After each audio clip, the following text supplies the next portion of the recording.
तो वहीं शिव महापुराण कथा के वाचक पंडित प्रदीप मिश्रा ने लव जिहाद को लेकर बेटियों से कहा है कि अपनी सुरक्षा आप स्वयं करें, हाथों में कटार रखें। प्रदीप मिश्रा के इन शब्दों पर सियासत भी शुरू हो गई है। दिग्विजय सिंह ने इशारों में ट्वीट कर प्रदीप मिश्रा पर हमला बोला तो पूरी बीजेपी कथावाचक के बचाव में खड़ी हो गई है। रिपोर्ट देखिए।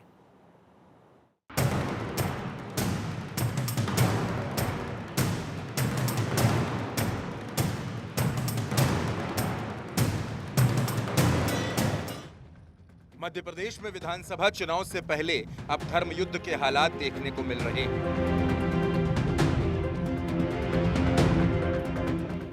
कथावाचक पंडित प्रदीप मिश्रा ने लव जिहाद को लेकर अपनी बात कही, उसके बाद दिग्विजय सिंह के ट्वीट ने इसे और भी बढ़ा दिया। पंडित मिश्रा ने कहा कि सरकार केस लड़ सकती है, सजा दिला सकती है, लेकिन घर के संस्कार ही लव जिहाद को रोक सकते हैं। पंडित प्रदीप मिश्रा के बयान पर ही बात खत्म हो जाती तो अच्छा था, लेकिन दिग्विजय सिंह के ट्वीट ने बवाल करा दिया, जिसमें उन्होंने बाबाओं को नसीहत दे डाली। इधर दिग्विजय सिंह द्वारा पंडित प्रदीप मिश्रा पर किए गए ट्वीट पर मध्य प्रदेश के गृह मंत्री नरोत्तम मिश्रा ने निशाना साधा। उन्होंने कहा कि कितनी मासूमियत से ये बात कही है और क्या परिभाषा दी है, ये कभी पीएफआई सिमी को क्या समझाई है दिग्विजय सिंह ने। सनातन का अपमान करना दिग्विजय सिंह की आदत है। कितनी मासूमियत से दिग्विजय सिंह जी ने ये बात कही है और क्या डेफिनेशन दी है आप देखें। आदरणीय दिग्विजय सिंह जी, कभी ये परिभाषा आपने आईएसआई को समझाई, अलकायदा को समझाई, पीएफआई को समझाई, सिमी को समझाई?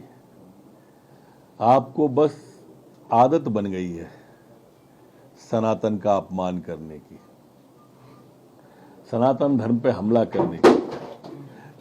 कल भोपाल में माननीय प्रदीप मिश्रा जी ने लव जिहाद को लेकर बच्चियों को संस्कार की बात करी, सुरक्षा की बात के ऊपर उन्होंने ज्ञान दिया।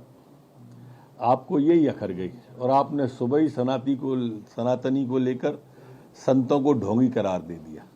इस पूरे बवाल के बाद मध्य प्रदेश में बीजेपी और कांग्रेस आमने सामने आ गए। बीजेपी के प्रवक्ता ने दिग्विजय सिंह के ट्वीट के बाद कहा कि कांग्रेसी मानसिकता के बाबा आज जेल की हवा खा रहे हैं। दिग्विजय सिंह जी कह रहे हैं कि बाबा फ्रॉड हैं और सनातन धर्म के बाबाओं को फ्रॉड ही बताते हैं। अब उनके लिए तो कौन से बाबा असली हैं?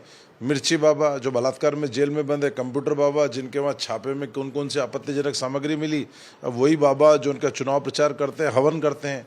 अब दिग्विजय सिंह जी तो सनातन धर्म को और भगवा को कोसने का काम करते ही हैं। भगवा, आतंकवाद, अब वो तो बाबाओं को कोसते हैं और आतंकवादियों के आगे जी लगाते हैं। हाफिज साहब, ओसामा जी, जाकिर नाइक शांति दूत, तो ये तो उनकी सोच है। भगवा को और सनातन धर्म को कोसना, आतंकवादियों के आगे जी लगाना और कभी मुस्लिमों की घटती जनसंख्या पर चिंता व्यक्त करना, कभी दंगाइयों को निर्दोष बच्चे बताना, इस तरह के बयान तो हम उनके देखते रहते हैं। उनसे तो यही उम्मीद की जा सकती है। देखिए, भारतीय जनता पार्टी के लोगों को ये समझना चाहिए कि जो धर्म है एक निजी विषय है। भारतीय जनता पार्टी के क्या है, कोई कर्म ऐसे है नहीं कि उस पर चुनाव लड़ सकें, इसलिए धर्म पर चुनाव लड़ना चाहते हैं। धर्म के लिए तो हमारे पास शंकराचार्य है ना। भारतीय जनता पार्टी को तो ये बताना चाहिए विकास के मुद्दों पर आप लोग क्या कर रहे हैं। विकास के मुद्दों पर भारतीय जनता पार्टी के पास जवाब क्यों नहीं है। भारतीय जनता पार्टी को इस बात को स्पष्ट कर देना चाहिए कि मध्य प्रदेश के 2023 के चुनाव क्या भारतीय जनता पार्टी धर्म के मुद्दों पर लड़ेगी या सड़क, बिजली, पानी और जो योजनाएं लॉन्च हो रही हैं उसके आधार पर लड़ेंगे। महंगाई से कमर टूट चुकी है लोगों की। संतों को अपना जो धर्म का काम है वो पूरे मन लगा करके करना ही चाहिए। भारतीय जनता पार्टी को पूरे मन लगा करके जनता की सेवा करनी चाहिए। चुनावी समर में मध्य प्रदेश में धर्मयुद्ध के हालात बन चुके हैं। जैसे जैसे चुनाव नजदीक आएगा, ये धर्मयुद्ध सियासी महाभारत में तब्दील होता नजर आएगा। मध्य प्रदेश में हिंदुत्व लव जिहाद एक बार फिर से सुर्खियों में सामने आ रहा है। कथावाचक प्रदीप मिश्रा ने जिस तरह से नसीहत दी हिंदू धर्म के लोगों को और साफ तौर पर कहा कि आप अपने धर्म को बचाइए, दूसरे को कन्वर्ट करने की जरूरत नहीं और लव जिहाद रोकना होगा और इसके लिए संस्कार की जरूरत है।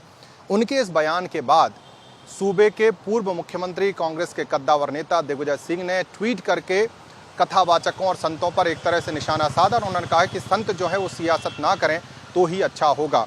इसके जवाब में प्रदेश के गृह मंत्री नरोत्तम मिश्रा ने दिग्विजय सिंह को धर्मद्रोही तक करार दे दिया। लेकिन इस धर्म युद्ध के और भी अध्याय जैसे जैसे चुनाव नजदीक आएगा बढ़ते जाएंगे और ये धर्म युद्ध महाभारत में सियासत की तब्दील हो जाएगा। कैमरा पर्सन आशु के साथ अखिलेश सोलंकी, भारत 24, भोपाल।